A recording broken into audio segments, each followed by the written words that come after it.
guess I'll begin with the end in mind. We had an opportunity in regulation to win it, and I kept talking to the team about just keep battling. It wasn't pretty.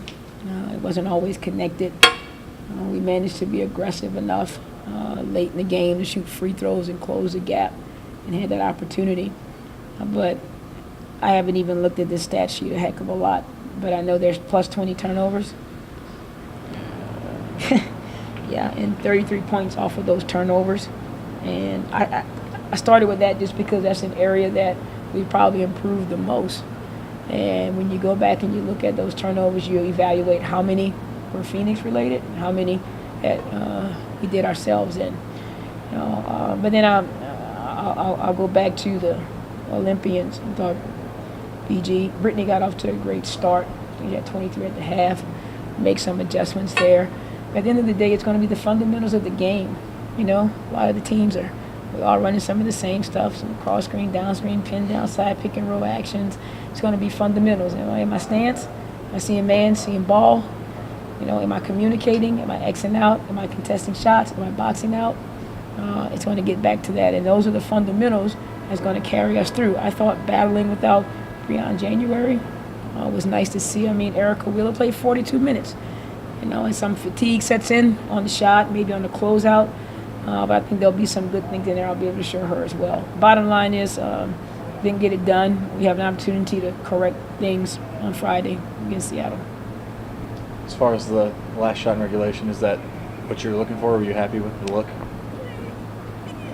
It didn't go in. I wasn't happy with it. It wasn't a bad look in terms of when you go back and look at Erica Wheeler's shot chart. I think she made about 4 or 5 from that same area.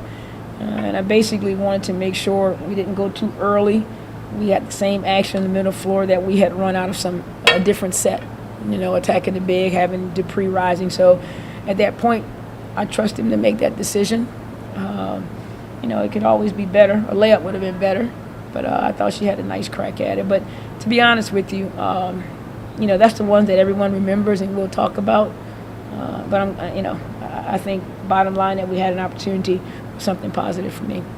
When it was apparent Bree wasn't coming back in, did you say anything specifically to Erica about how to play? Or she had a phenomenal game. No, I didn't. In our circles, it's like man down, man up, and it's just a mindset. And it's the process of, you can talk about trusting people, but you instill trust every day, from the coaches to players getting reps, and also, learning the game. But then they also get some of that trust from their teammates. I think it's like unspoken, we've had a few minutes in there where Shanice Johnson was running the point, which is a double whammy because you want her off the ball. But, I thought we battled without Bree. Did you really see how Bree got injured? I did not. I did not. I was getting ready to, I thought we were getting ready to start the possession. She said, I need a sub. I didn't see anything. Is there anything else Erica can take from this game moving forward? Erica? Yeah. Yeah, she can take a lot from it just in terms of, how quickly things change. You go from being the backup to the primary one. And doesn't mean I want her to be Breon January. I want you to be E-Dub and use your, aggressiveness on the ball, use your pace and transition.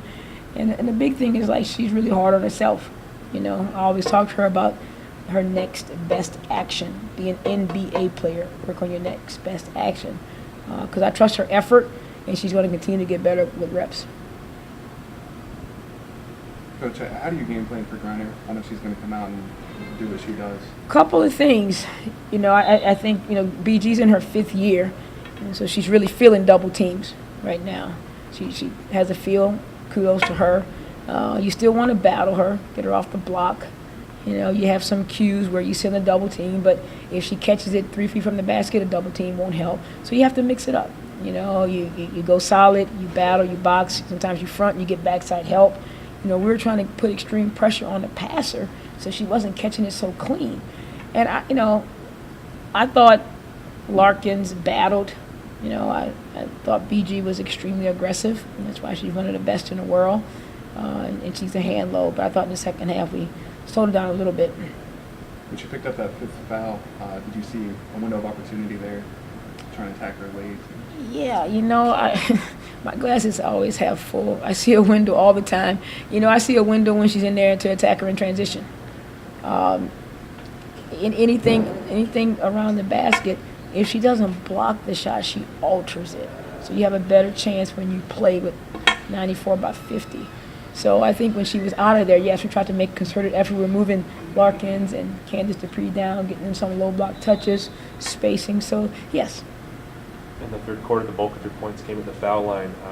You said in the second half things kind of slowed down. Did the offense become more of a chore in those situations for you? Not a chore. I was excited. I remember telling Eric, I said, listen, at the beginning of the fourth quarter, it's going to be a 2-possession game. And she's kind of looking at me. They think we're always tricking them or something. And we got in the bonus so early. I said, we can finish this quarter out with 8 more free throws. We're right there. Just encouraging them because, there's a little bit of angst and they're upset. I said, we're good. This is a 3-point game.